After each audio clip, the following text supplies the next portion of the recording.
Shalom jemaat Tuhan yang saya kasih. Dalam episode kali ini kita mau belajar satu topik firman Tuhan yang saya beri judul adalah serahkan bukan pasrahkan. Serahkan bukan pasrahkan. Mazmur 55 ayat 23 dikatakan, serahkanlah kuatirmu kepada Tuhan, maka ia akan memelihara engkau.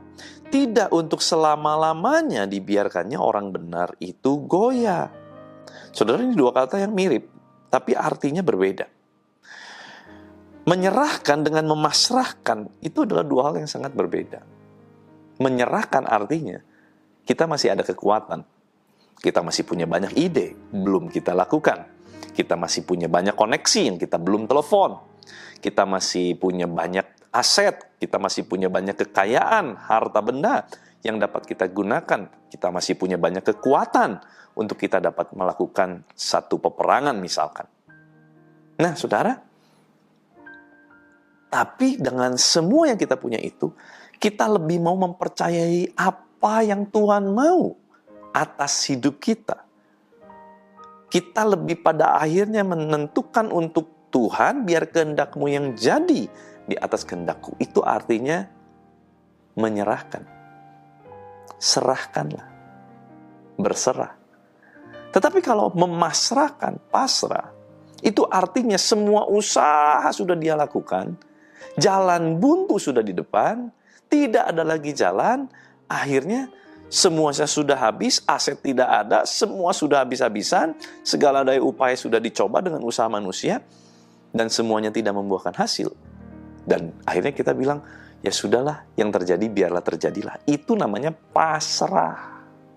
Karena memang gak ada lagi yang bisa diserahkan. Sudah semuanya dicoba. Nah, biarlah hidup kita hari ini yang ada di dalam proses, yang ada di dalam tekanan, yang ada mungkin merasa, aduh kenapa ya saya ditekan sama bos, saya ditekan sama teman, saya ditekan sama atasan, saya ditekan oleh rekan-rekan, oleh orang tua, dan lain sebagainya, oleh suami, oleh istri, bahkan orang terdekatmu. Mungkin kau merasa engkau ditekan. Biarlah saat ini dalam tekanan sekalipun kita serahkan kekhawatiran kita kepada Tuhan. Apa dampak seseorang yang menyerahkan kekhawatirannya pada Tuhan? Ia akan memelihara engkau. Saudara, kata menyerahkan, ini nggak gampang loh, saudara. Banyak orang berpikir, iya nyerahin. Coba saudara ada di dalam tekanan. Coba saudara adalah orang-orang dominan yang tidak mudah untuk menyerahkan kekuasaan, kontrol, kehidupan kepada Tuhan. Saudara akan kesulitan sekali.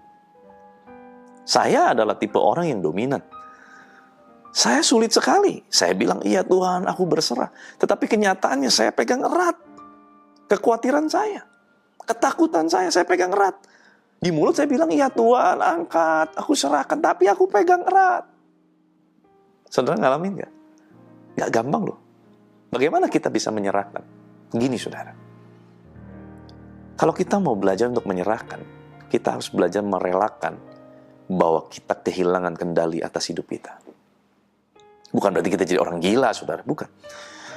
Kita mengizinkan sang nahkoda yang handal itu, yaitu Yesus, untuk betul-betul mengendalikan hidup kita.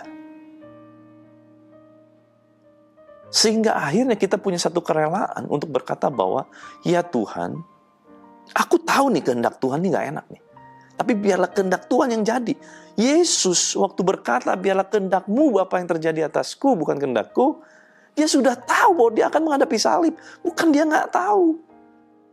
Dia sudah khawatir. Peluhnya seperti darah bertetesan. Ada satu kekhawatiran besar yang menimpa perasaan Yesus pada saat itu. Jangan bilang bahwa Yesus sebetulnya itu sedang main drama, pura-pura khawatir. Enggak. Yesus 100% manusia. Dia jelas ngalami yang namanya kekhawatiran. Apa yang dia khawatirkan? Ada satu momen, di mana momen itu adalah Bapa memalingkan wajah. Itu dia nggak bisa tahan. Untuk menanggung dosa manusia yang kotor, dia harus ada dalam satu situasi Bapa memalingkan wajah. Saudara, dalam tekanan, engkau punya sahabat baik. Tetapi waktu engkau telepon, dia memalingkan wajah. Itu aja udah gak enak, saudara. Dia gak mau denger ceritaan kesusahan kita. Dia gak mau peduli. Ini baru sekelas sahabat. Atau suami atau istri. Itu aja rasanya udah gak enak. Bagaimana dengan Bapa yang adalah satu dengan Yesus? Bayangkan, saudara. Pahami ini. Menyerahkan kekhawatiran kita kepada Tuhan. Itu perlu proses. Perlu satu respon, perlu satu sikap bahwa, ya Tuhan, aku rela kendali atas hidupku, aku serahkan kepadamu. Karena aku tahu kehendak-Mu itu jauh lebih baik di atas kehendak-Ku. Sekalipun nih kita tahu loh, kehendak Tuhan apa. Bukan ngomong kita nggak tahu ya. Kita tahu nih, kita harus menghadapi sesuatu yang sangat gak enak waktu kita berjalan mengikuti kehendak Tuhan. Mungkin kehendak Tuhan adalah engkau harus keluar dari bisnismu saat ini. Karena bisnis itu adalah bisnis yang sekalipun menguntungkan tetapi tidak menyenangkan hati Tuhan. Engkau tahu itu kehendak Tuhan. Beranikah kita berkata, Tuhan, ini tahu nih, kita ngomong dengan sadar, dengan tahu bahwa kita harus keluar. Biarlah kehendak-Mu yang jadi. Dan kita tahu segala konsekuensi yang akan terjadi kemudian hari. Gak gampang, saudara. Tapi hari ini kita mau belajar. Serahkan kekhawatiran kita. Sebab apa? Ini janji firman Tuhan. Tuhan akan memelihara kita. Tidak untuk selama-lamanya dibiarkannya orang benar itu goyah. Ada masa waktu kita menyerahkan kekhawatiran kita, kita ngalami yang namanya goyah. Ada, saudara. Tapi dikatakan tidak untuk selama-lamanya dibiarkannya. Ada masa kita rasa seperti Tuhan membiarkan kita. Itu kan yang Yesus alami. Ada satu masa di kayu salib dia tergantung. Dia merasa Bapa meninggalkan dia. Dan memang betul, Bapa memalingkan wajah. Saya tahu nggak mudah, saudara. Tetapi, bila apa yang saya alami, saya mau bagikan buat saudara.